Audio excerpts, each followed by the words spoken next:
Hello বন্ধুরা, আবারও চলে এলাম একটা রেসিপি নিয়ে। খুব সাধারণ, তবে খুবই অসাধারণ খেতে।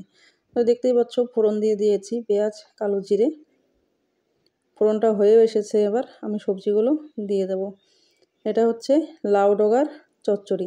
তো এখানে আমি বেশি কিছু দিইনি, এখানে দিয়েছি ফুলকপি, অল্প একটু ব্রোকলি ছিল ওটা দিয়েছি, বেগুন দিয়েছি আর টমেটো দিয়েছি। দেখতেই পাচ্ছ, আর লাউয়ের ডগাগুলো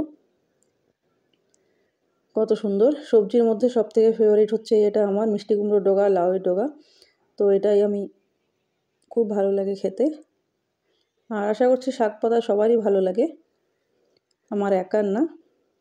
তো ভাবলাম তোমাদের সঙ্গে একটু রেসিপিটা শেয়ার করি। তো চচ্চড়িটা এবার দেখো, এখানে আমি লবণ হলুদটা দিয়ে দেব।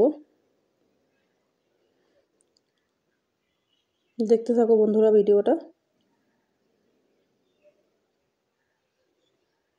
এটা সবাই সবসময় ঘরে বানায়। এই দেখো, লবণ হলুদটা আমি দিয়ে দিলাম।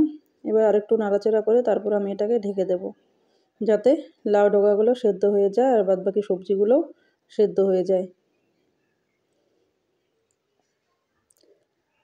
তারপরে এই দেখো, আমি এখানে একটা পেস্ট বানিয়ে নিয়েছি সাদা সর্ষে দিয়ে। এখানে আমি পোস্ত দিইনি, সর্ষে আছে, রাঁধুনি আছে, আদা আছে আর লঙ্কা আছে। তো ঢাকনা তোলার পরে এই দেখো, সব সবজি আমার সেদ্ধ হয়ে, দেখতে পাচ্ছ ডাঁটাগুলো কত সুন্দর সেদ্ধ হয়েছে। তো সবজিগুলো আমার সেদ্ধই হয়ে গেছে। এবার আমি সর্ষে পেস্টটা দিয়ে দেব। এখানে আমি কালো সর্ষে দিইনি, সাদা সর্ষে দিয়েছি শুধুমাত্র। তারপরে এই দেখো, আরেকটু নাড়াচাড়া করে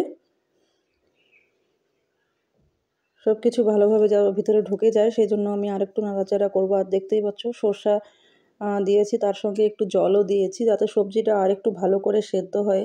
যেটা একটু কম সেদ্ধ আছে সেটা যেন আরও ভালোভাবে সেদ্ধ হয়ে যায়, সেই জন্য অল্প একটু জলও দিয়ে দিয়েছি।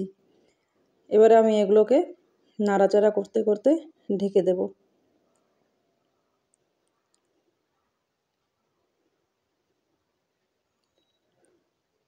সর্ষের মধ্যে সর্ষে যখন পেস্ট করবে, এই দেখো হয়ে গেছে চচ্চড়িটা।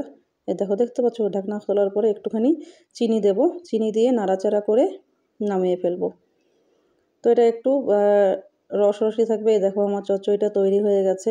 দেখতেই পাচ্ছ, দেখেই তো লোভ লাগছে আমার। তখনই মনে হচ্ছিল গপ করে খেয়ে নিই। আর সত্যি কথা বলতে, লাউয়ের ডাঁটা আমার খুবই প্রিয়। লাউয়ের ডাঁটা আর মিষ্টি কুমড়ার ডাঁটা আমার প্রচণ্ড ফেভারিট। তো দেখতে পাচ্ছ চচ্চড়িটা কত সুন্দর হয়েছে। তোমাদের যেটা বলতে চেয়েছিলাম, যখন সর্ষে পেস্ট করবে তখন সর্ষের মধ্যে আদা আর হচ্ছে একটু রাঁধুনি দিয়ে দেবে, তাহলে দেখবে কতটা টেস্টি হয়। চচ্চড়িটা এতটাই টেস্টি হয়েছিল, কি বলবো আর তোমাদের, অপূর্ব হয়েছিল। তো তোমরাও এইভাবে ট্রাই করবে, দেখবে ভালো লাগবে খেতে। আমার ভালো লেগেছে, সেজন্য ভাবলাম তোমাদের সাথেও শেয়ার করি, যাতে তোমাদেরও ভালো লাগে।